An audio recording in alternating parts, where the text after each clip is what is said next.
let's hit a couple of super chats and then get out of here. All right, the first one is from Patrick. Charlie, how do you balance being a journalist and being a fan of the team? I mean, I've made the case that I don't really consider myself a fan anymore. It's never going to fully go away. I grew up a Flyers fan. I know the team. I know the city. I know the people.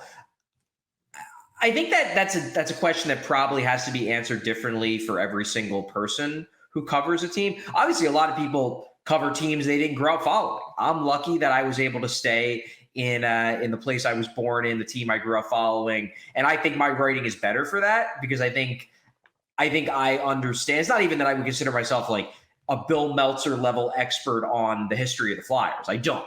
But I feel like I understand the fans in a way that somebody who came from like Kentucky wouldn't. I'm going to be honest with you. And I think that's a benefit. But in terms of how do I balance it, I mean, I want to see the Flyers do well because it's a good story and it'll be easier to write about and because it's just more fun to cover a good team.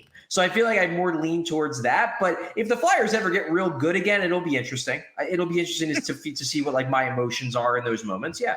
So I'm going to be honest with you. I know that once you cross the threshold into professional journalists, you're supposed to hang up your fan hat forever. But I would argue that the reason that you're so good at what you do is that in your brain still is fanboy Charlie. You can't ever kill him. He's never going to die. Like you can put him in the back and you can shut the door and you can hope that you don't hear him yelling. But somewhere in there is a little boy getting real excited when the Flyers win a hockey game. And that makes your writing better. It's why I don't think this isn't like a personal slight. Like if you were covering the Sabres, I don't think you would be as good as you are covering the Flyers because I do think that despite the fact that you're not supposed to care who wins and like you're not supposed to be a fan, you're not supposed to like all of that stuff that like the professionals say all the time. Like it's not a bad thing to be a fan of a team. And I think that having a little bit of an emotional investment, even if it's in the back of your mind, makes the way that you cover the team better. Well, when I wrote my intro to Flyers coverage at the Athletic piece, you probably go back and find it. I straight up said like I'm not going to stop being a fan, and the guy who I cited was Bob Ryan, who covered the Boston Celtics for years. He's like a legendary sports writer for basketball, and he basically said, "Look, what I do is I consider myself a fan of the team. I watch the game."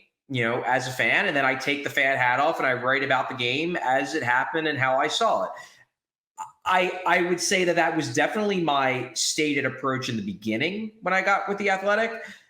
It changed in part because, and I've said this on the show, like I felt disconnected from Flyers fans when things got really, really nasty on social media around the pandemic.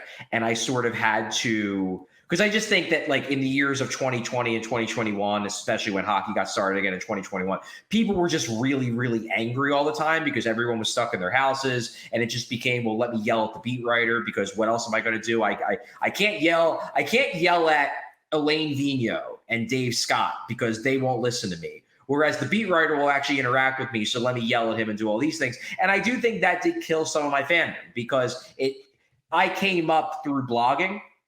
And when I came up through blogging, I was very much unabashedly a fan. And there were people on social media who I thought were my friends. And then I found out, no, they're not my friends. They just see me as the enemy because now I'm a writer. And I think that did create something of a disconnect, but I don't think it killed it. It forced me to place a larger distance between myself and the team because I probably was still too invested in the idea of being part of Flyers fandom back then. And it made it hurt even more when it became clear that no, a lot of people just didn't view me as a fan anymore because I was a writer. So it's like, okay, well, you're not going to view me as a fan and I'm just going to be a writer. But it's probably still there at some point to some degree. It'll come back when I steal the Stanley Cup. I was going to say, when they win. I'll get Charlie to drink out of it. And then we'll start a whole Twitter conontrovery like that dude. Charlie's going to be up in the press box, like ripping his suit off, running down onto the ice. We all silly like the mayor.